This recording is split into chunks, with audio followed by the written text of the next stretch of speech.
All right, so we've had just a wee snapshot of 3 different local methods for managing water and also the international example of Scottish water. So we're going to bring all 4 speakers together. So there we go. Take a seat there, and also welcome back Alan Sutherland from Scottish Water, Raveen from Watercare, Colin from Wellington Water, and of course Jim from Waipa District. Just a reminder that you can send in your questions on this very important issue of water via Slido. I'm going to attempt to get as many of those in as possible. Could someone just pass me a microphone and... Oh, here we go. Thank you very much.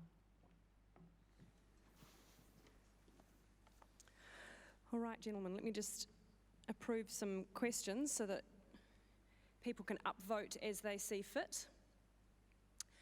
I wondered if I could start with Alan. I know we only had sort of a 10-minute snapshot of these 3 different methods, but do any of them align to the kind of outcomes that you're achieving with Scottish Water? I think the honest answer to that is I don't know. Well, then your impression of these different methods? I don't think you can say. Right? One of the things about economic regulation is that it only responds to evidence. Right? We collect a huge amount of information. We analyze it very, very carefully. We check it. We discuss it. We clarify it. And only then do we draw a conclusion. So I'll give you an example. We did some work for the European Union in Romania, right? And Colin, there are 43 companies exactly like yours in Romania, right? They are amalgamations of councils that have a service and it's an operating contract, right? So it's actually quite common in Europe, the model you've got. It works. But we did some work and the view in water circles in Romania was that these 2 companies were good and this one was bad. Everyone thought that. Unanimous across the industry, Ministry of Water, Ministry of Environment, local government, everyone thought that these 2 were good, that one was bad. When we collected the information, we found that the one that everyone said was bad actually was the most efficient. Right? So until you've done the evidence, right?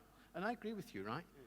The advice that you will have got today, based on what you could know, you've probably made the right decision for your council. I don't know, right? But I do not believe that the quality of information will be there to know exactly what your prices are going to be in the future and what investment you're going to need, because until you've done your homework, you're not going to know. And to do your homework is going to take you at least 3 to 5 years, because that's how long it took us. At least that. And we are still, after 20 years, learning huge amounts. Could I maybe flip that question on its head then? You told us about how your outages were low, your OPEX is falling, your prices are stable or going down compared to the private alternatives. How does that compare to our 3 examples here? What's happening with your OPEX? What's happening with your prices, Raveen? Well, our OPEX came down. Is it working? Is it working? There we go. Yes, good.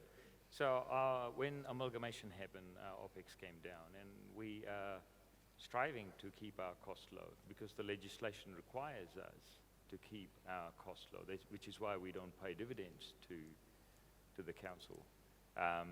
If we had a regulator, then a third party would be able to vouch for what I'm saying. But we don't have a regulator, and as Alan presented earlier, we are setting our own prices. So we just have to trust you? No, but we've got evidence. I mean, as Alan said. So when amalgamation happened in 2010, we reduced the price of water for all 7 councils that joined. Today, it's 2019 now, 5 of those 7 areas still pay less for their water than they were paying before amalgamation. So models, structures are for a purpose. And Colin's purpose in the Wellington region is being met. Waipa's purpose is being met by Waipa.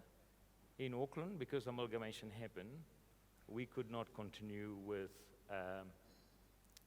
differential pricing.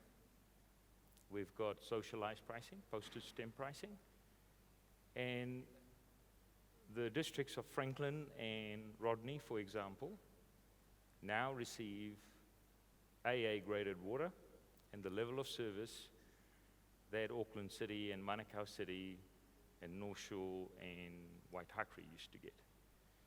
So what we've done is we have given all of Auckland the same level of service at the same price.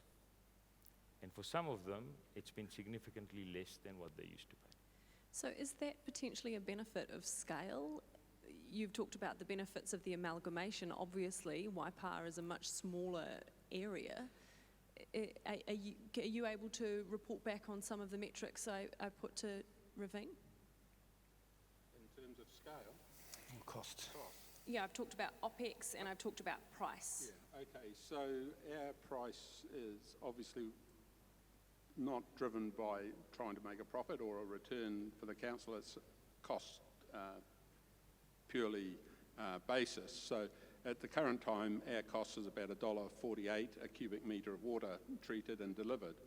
Now, I suppose the only way we've got to measure is to compare that, and it's very similar to Auckland. So if Auckland and others are in around that figure, then we're assuming that we've got a reasonable operation. But there's nothing for us to compare it to because we've been using the same delivery mechanism right the way through. We haven't had a change in our production. Can you compare it to where you were before? Have those prices changed? No, well, they have. They've risen slightly, but that's due to increasing environmental standards rather than an increase in operating costs. So we've had to increase the standards, therefore the cost does go up, but it's still maintained at that, I suppose, if you like, competitive level. Colin? Our costs are going up because the way councils had managed the Three Waters business over the last 5 years was very much around maintaining exactly what they'd done before. And our community is clear that what we'd done before wasn't good enough. So, for example, wastewater overflows into the rivers and streams and networks. And other issues we face, if we're going to meet those levels of standards, then we're going to have to lift the costs of what we're doing to ensure that long run we can deliver the levels of services our community expect. So in comparison to what we had before, yes, the cost would have been lower, but we would not have been able to deliver what the community wanted. Do you have a comment on that, Alan? Because from what I understood from your presentation, you've managed to lift the quality but reduce OPEX at the same time. Yep. So, well, the first thing I'd say is that costs do not tell you anything about a level of efficiency, and prices tell you even less, right? In fact, if I go back to when I started, there used to be 3 authorities in Scotland, and the West of Scotland Water Authority would set its bill for the next year the day after Thames Water declared its prices. Now, Thames Water at the time had the lowest bills in England. So what did West of Scotland Water do? It set them £1 lower than Thames for the average customer, right? So the price, right, on its own tells you nothing, okay? And it can't tell you anything. Costs, it depends what you're recognizing in costs, because the nuance of the water industry is how well are you repairing the asset? Are you repairing it, or are you not repairing it? Are you replacing your pumps on an 8-year cycle or a 10-year cycle, right? Because that reflects on your risk level, okay? And you've got to understand that. So having debates about what my cost is this, your cost is that, or my price is this, your price is that tells you nothing. I'm sorry, it really doesn't. What you've got to think about is, what is the cost I am incurring today? What am I going to have to do in terms of investment to meet new standards? What am I going to have to do today tomorrow, next year, 5 years, 10 years to replace, refurbish and repair assets. And then you've got to think about, on an annualized basis, what do I need to raise in revenue from customers in order to have that? Because unless you're going to have someone from central government give you some money in form of a grant, right? The only person that can fund the industry is the customers who are paying for it. Right? No one else funds it. Doesn't matter whether you have a fancy PPP contract, a fancy debt arrangement with some bank somewhere. These are only methods of financing. They're not methods of funding. And so you've got to get into a situation where you've actually got a really good handle on what your funding need is over an extended period. And part of that is what's the efficiency challenge that you're going to put in the business. That's a very good point. You've got to have a very good handle on what the funding needs are over the longer term. And I think one of the comments you did make is whatever the regulatory situation, the provider needs to have the certainty that they're going to have the money to deliver the asset and the service over the longer term. And I'm just wondering what position the three of your areas are in with regards to funding. Is it going to need central government or council input, a targeted rate in order to meet that infrastructure investment, or are you all okay? I'm okay. No, Watercare is, because we're self-funding. So the way we set up by Auckland Council, because they are a shareholder, their interest is to make sure that we perform our function so that Auckland Council is able to provide its ratepayers the service and the quality of livelihood that they expect and that the city grows. So we set our prices ourselves. We get challenged by our board, but we know we are owned by council. We know that if our charges are too high, the public will complain. They will complain to the council. They'll complain to the elected representatives, and that's going to come back to us. So we are lucky in the sense that because our funding is ring-fence, we have transparency of why we need the money and where we're spending it. And generally, consumers, whether they're ratepayers or consumers of monopolies, and we're a monopoly and council is a monopoly, if they have transparency of where their money is going, and if they're happy with what they see and they understand where their money is being invested, then they don't mind paying for it. If they don't know where their money is going, and that's one of the challenges for council, because council is a big business. Councils do lots of things, sometimes at extremely good value for their ratepayer, but the ratepayer doesn't see where the value is. And so they believe because it's a monopoly, the money must be wasted. So there is a bias. Okay? And I think the challenge is for councils to demonstrate where the money's going. We're okay too, but I think the broader question facing the Wellington region is that we can continue to maintain our assets and deliver the services we require. But when you get out to that long-reach view of 20 to 30 years around water quality and issues like that are not up to acceptable standards at the moment, we don't have a sophisticated system that's developed enough to be able to say how much, whether or not those prices that are set will result in Te Awa Kairangi or our harbours being safe to swim.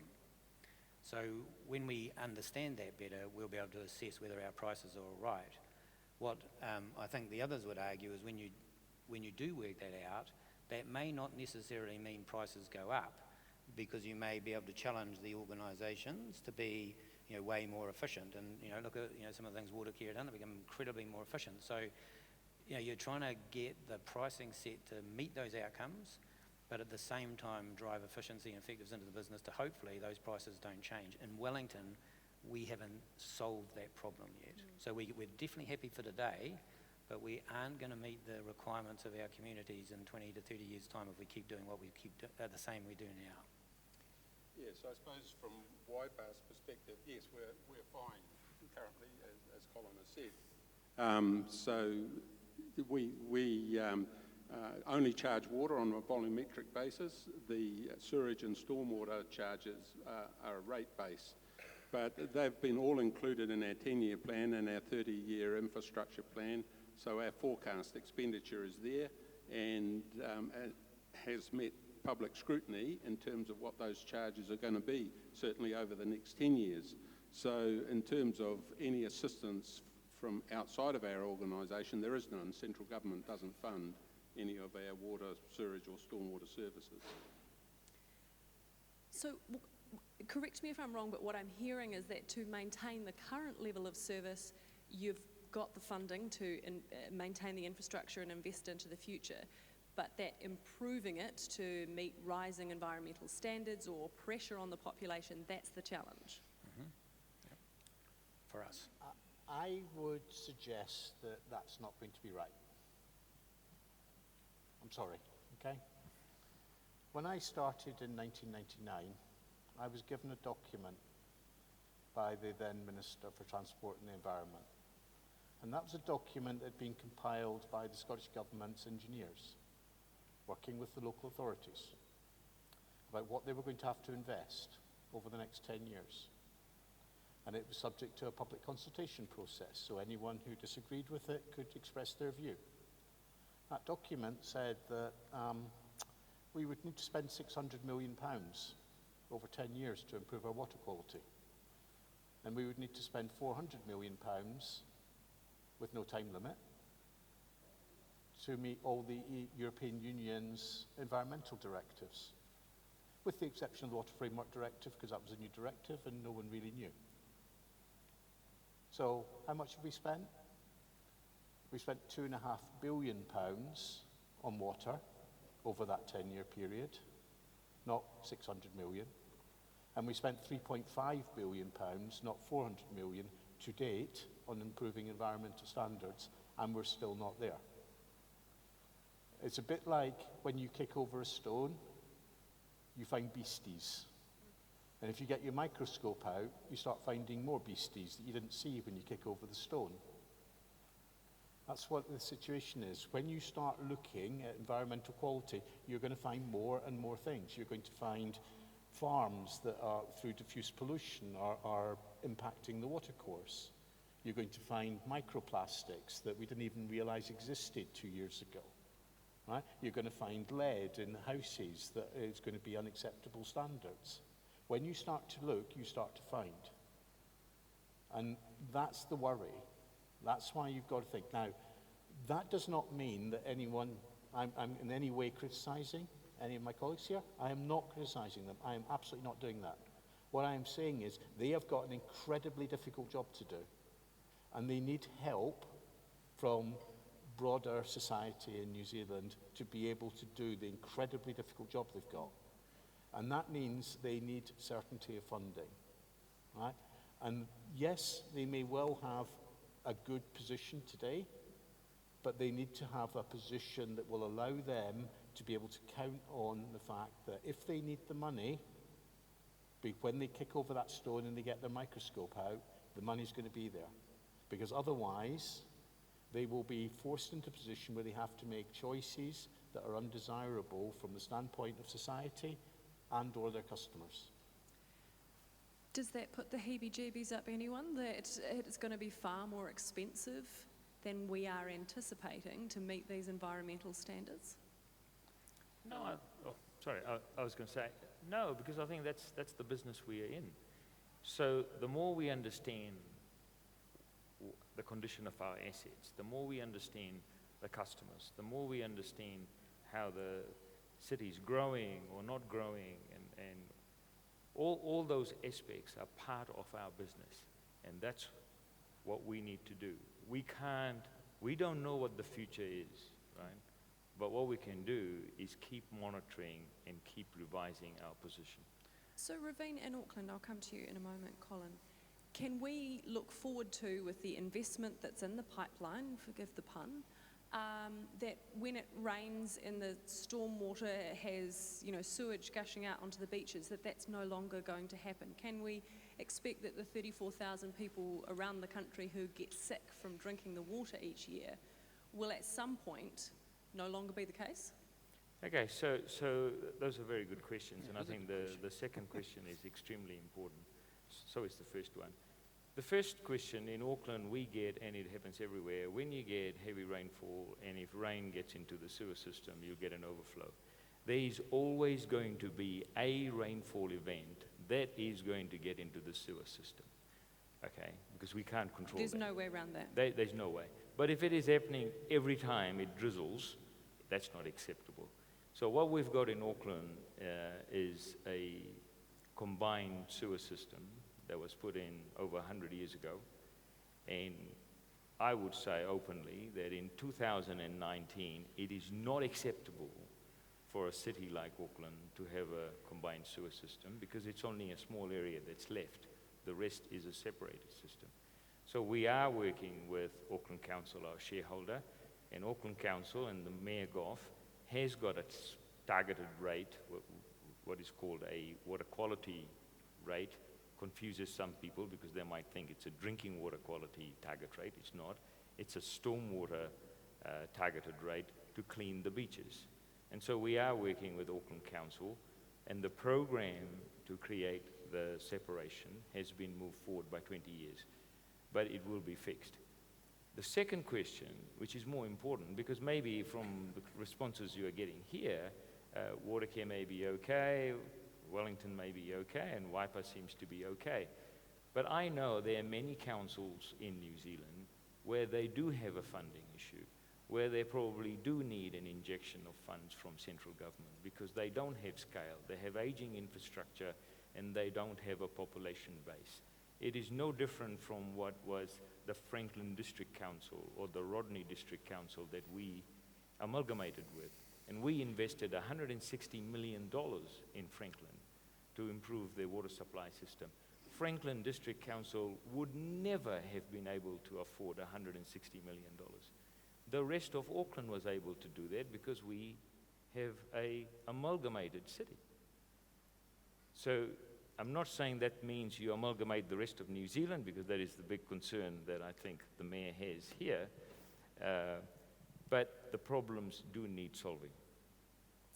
Colin, I know you wanted to jump in there.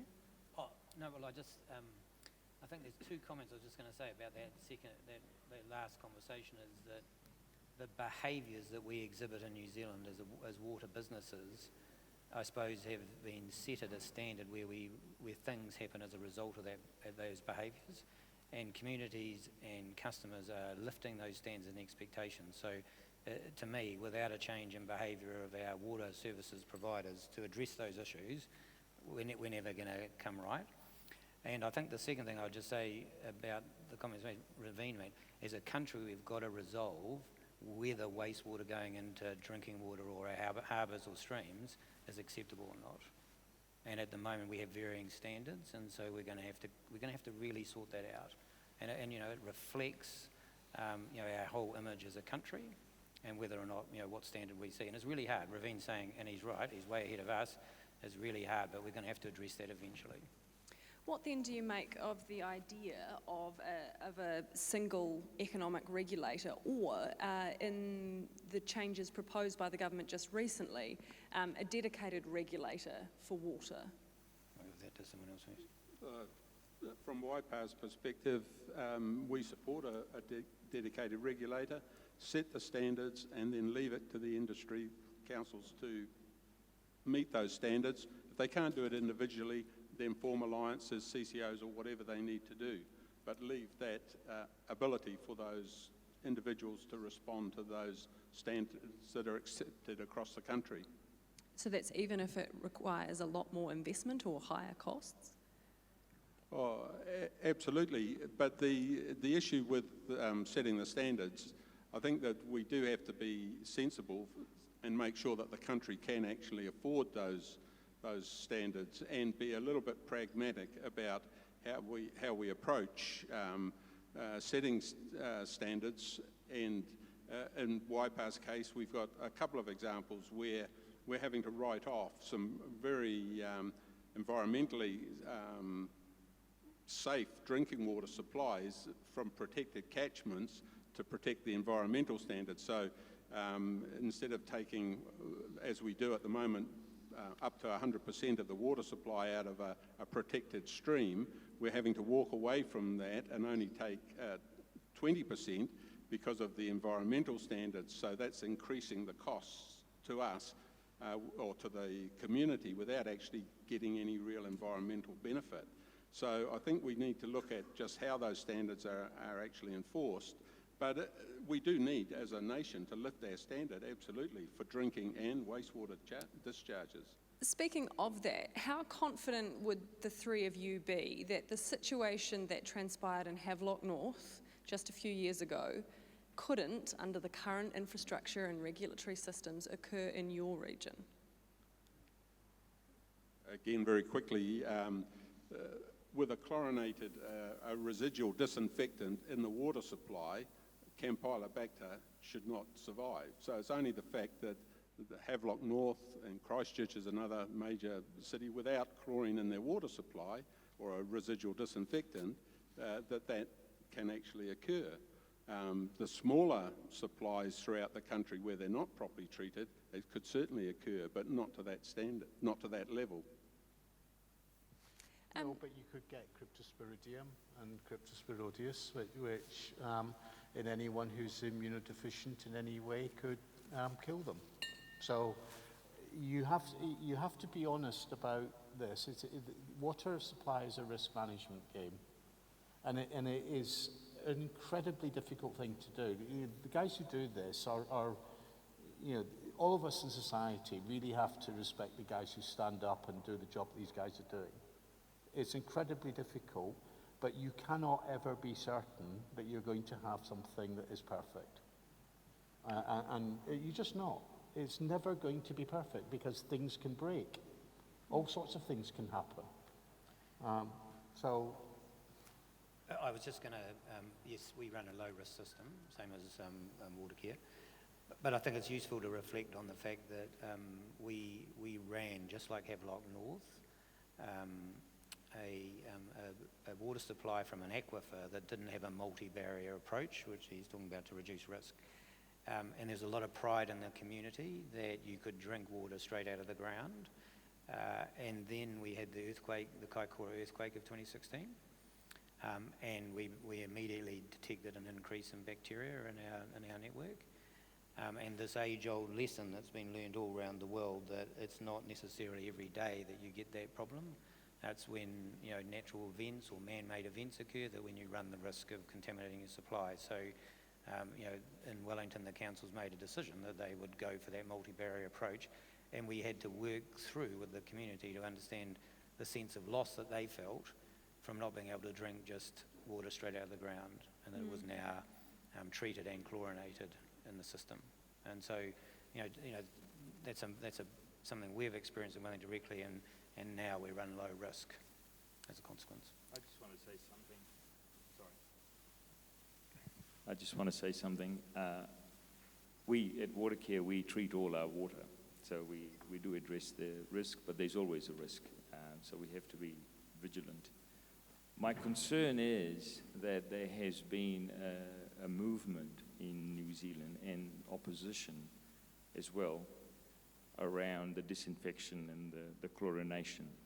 And the point I want to make is if raw water is taken out of the ground or anywhere else and simply chlorinated and then supplied to the customer, a huge disservice is being provided to the customer, because raw water has got organics. Organics react with the chlorine. They form into compounds of chlorine, which is what people smell. So when people say, my water smells of chlorine, that is when something has gone wrong. Okay, so we chlorinate water in Auckland. If everything is okay, you should not be able to smell the chlorine. But if you can smell the chlorine, that means that there has been a reaction with organics in the system. That's the first thing. And then the residual chlorine gets lost. There's none there.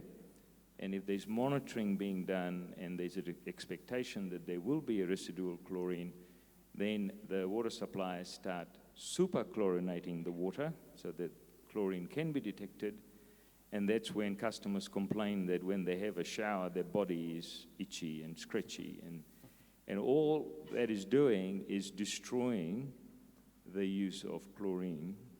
So my concern is that those councils who are simply taking water and then just chlorinating it should seriously consider treating their water. I would build on that by saying that in Scotland we have a number of upland water sources that we use. Most of our water is upland. And in some of the catchments, the level of organics, the natural organics in the water is high. And so chlorination and treatment is not enough. We actually have to use chloramination rather than chlorination in order to avoid the risk of trihalomethanes, because trihalomethanes that are the reaction between organics and chlorine are carcinogenic. So this is really, really difficult stuff. And as I say, over time, the more you look, the more you start to find. And that's why we've gone from thinking we were going to spend £1 billion over 10 years to having spent, £6 billion over that same period. That's why. It's only because we start looking. So now that doesn't mean you stop doing what you're doing or you're not doing something right or anything else. It just means that everyone's got to be realistic, and society needs to support whoever is supplying their water to do it in the right way for New Zealand. This might be throwing a cat among the pigeons, but it is a proposal of one of the mayoral candidates of Auckland to sell off 49% of water care. What would that do to the cost of services or investment in future infrastructure? And Alan, you may well have a view on this as well. I don't know whether, Ravine, you are constrained by the politics of it? No, I'm not constrained. I mean, if they sell it and I'm still running it, there will be no increase in the price of water. How will you manage that, though? Because you've got a private owner who wants a return on their investment, and at the moment you pay no dividend. I can give them the return, but there will be a regulator. There's no way that water care will be privatized without a regulator. Yeah, that's right. I think if you look at, I showed a chart which had a little picture, and if you were looking at that chart, you'll see that the 4 areas of England that have the highest bills are owned by private equity companies that have chosen to lever very substantially the operations and take a lot of money out. Now, here's a little statistic for you, right? Since 1989, when the industry in England was privatised, they were privatised with 0 debt. They have got something like £43 billion worth of debt today, right? Would you care to hazard a guess as to how much dividends have been paid over that time? None? The answer is 43 billion. Right? Now, so where's customers' money gone? Well, the customers' money didn't have to go in the dividends. Customers haven't felt the consequence of that really yet, because all they've paid is the interest, right? But ultimately, customers now have a liability, 43 billion of debt, that they didn't have before. So Someone called John Tamahiri immediately. Yeah, look, and I think that's the issue that you touch on will just open up the complete discussion on ownership and iwi-related issues. So the moment we start trying to pay a dividend on water supplies, that question is going to have to be dealt with. I'm conscious of the clock, and I promised to include some questions from Slido, so I'm going to work through some of these now, if you don't mind. Can water regulation work effectively without aggregation of the 67 local council water providers, many of whom struggle to fund water infrastructure adequately? Anyone want to jump in on that one? Yes, look, I think it's the situation is different for every council, as indicated in that question. So some will be able to manage on their own behalf, others will need to be talking to their neighbours, and others to come up with an effective solution, but leave it to them to sort that out. Alan, there's a question here for you. Who owns the assets that the Scottish regulator oversees? Scottish Water owns them. Scottish Water is a public company. Scottish Water owns the assets. They could not sell the assets. They could not do anything with them, but technically they own them. And that's quite important because then they are making the trade-offs between do they use an asset-based solution or do they use an OPEX-based solution, or what is the balance between the capital and the OPEX? And if you are not completely free to make that choice for whatever reason, you might replace when you shouldn't, you might refurbish when you might replace when you should refurbish, you might refurbish when you should replace. I'll give you an example, right? Because we are far, far from perfect. I came across a situation where, and this is why I got very interested in time periods. There's a small wastewater treatment works in Alloa, a town of about 7,000 people. Scottish Water identified 6 things that needed to be improved on the site. The one that was going to be most impactful was, not surprisingly, the most expensive. But they decided not to do that 6th one because they felt limited in cash, right? So they chose to take the risk.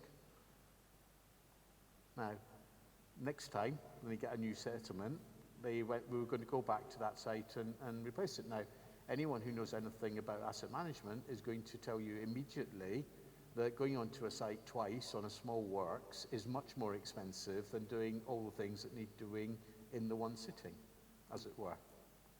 So there you go, you've got cash constraint, right? And because you had a cash constraint, and that's even in our system where we've got really good visibility, because you've got the cash constraint, you don't do something, and then customers end up having a risk that they don't understand, having to be managed.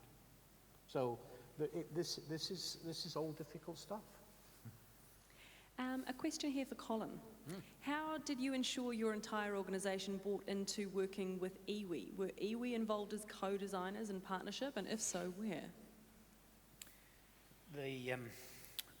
So the way we worked with iwi was it's a really tricky issue for, I suppose, infrastructure provider and engineers to work this out. But what we did is we took 3 years to just build a relationship with them, to the point where once the relationship was established, maybe 3 years, we could then sign up a partnership agreement.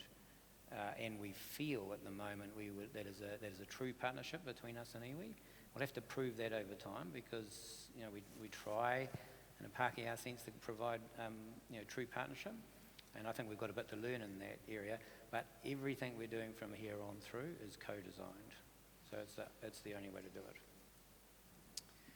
Let's see what else we have. What is the minimum scale in terms of population for a dedicated water utility in New Zealand to be an effective service provider and, I guess as a separate point, attract suitable talent? Does anyone have a thought on that? I don't have a number, but I would say that the smaller you are and the more geographically distant you are from what people like, more difficult it will be. My sense is that we're still a bit skinny at serving connections of 135 odd thousand or 500 odd thousand people, where Ravine's 3 or 4 times bigger. I think that minimum standard lies something a little bit higher maybe than us. I don't know what you think of that, Ravine, or not, but I think we're a bit skinny still. Small entities, I mean, if small councils do more than just water, so they create scale because they have roading, they have rubbish, they have other parks.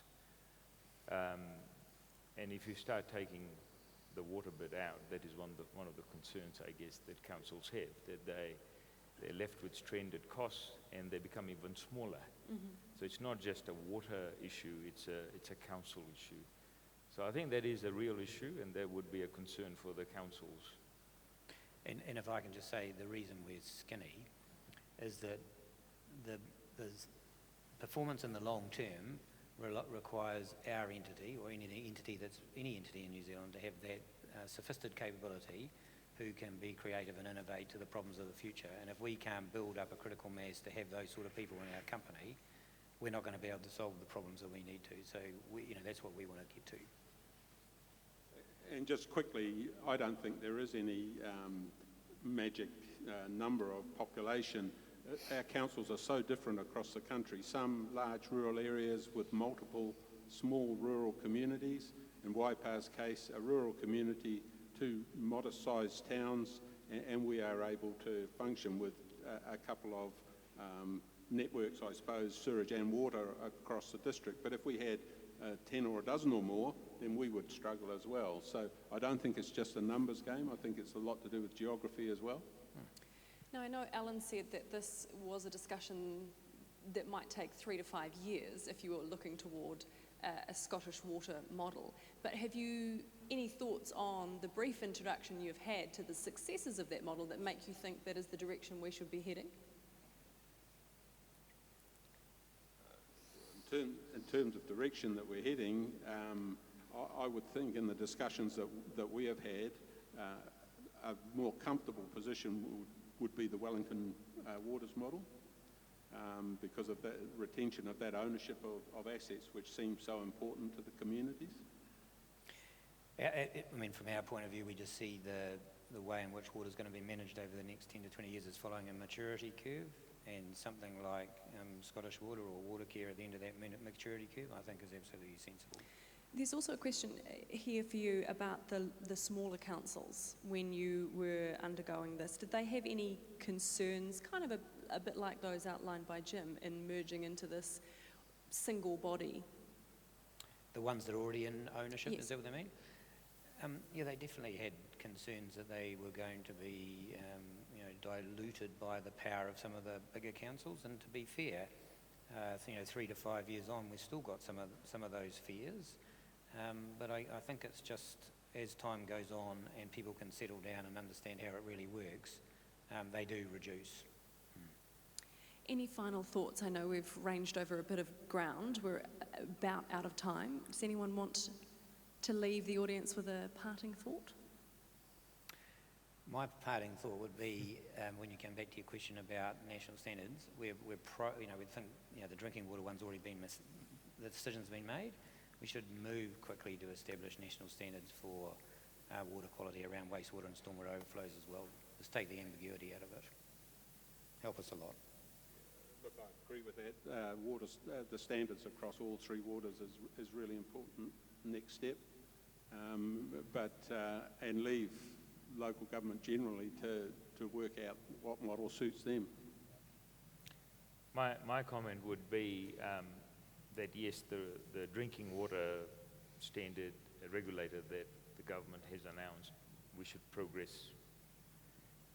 My concern is that the reason a lot of the councils haven't been able to treat their water is not because they don't want to. Some don't, but most of them don't have the money. So sooner or later, the question about funding will come in. And so we should probably start on a voluntary basis doing some of the things that Alan has been talking about, so that we get the information on what is the cost, and some sort of comparison among councils, large ones, Watercare, Wellington Water, Christchurch, and some of the smaller ones, Waipa and others, and have a conversation around, well, what does this mean? I would say we should do that urgently as well. Parting shot, Alan? Well, 2 points probably. The first thing I'd say is I don't think asset ownership is controversial, is particularly important, as long as it's not private. I think because frankly, customers don't care who owns the assets, right? What they care about is that there is a democratic accountability about the standards and the levels of service that are being put in place. So it's up to you in New Zealand to decide, is that done at a local level or a national level or a regional level or however. But that's not about who owns the assets, it's about who's setting the standard and who's deciding how many new connections should be made available, whether new connections are required in an area, all of that, right? So that's a political democratic thing. But then the other thing I'd say is that you have to have a situation where whoever is operating the service can make appropriate trade-offs between CapEx and OpEx and financing freely, so that they can pick the best option for customers over the medium and long term. Because if you don't have that, right, people are going to end up paying more, or they're going to get less, right? More or less, right? That's the choice. Right, we are out of time, so please put out your hands together for our panel, Alan, Ravine, Colin, and also Jim.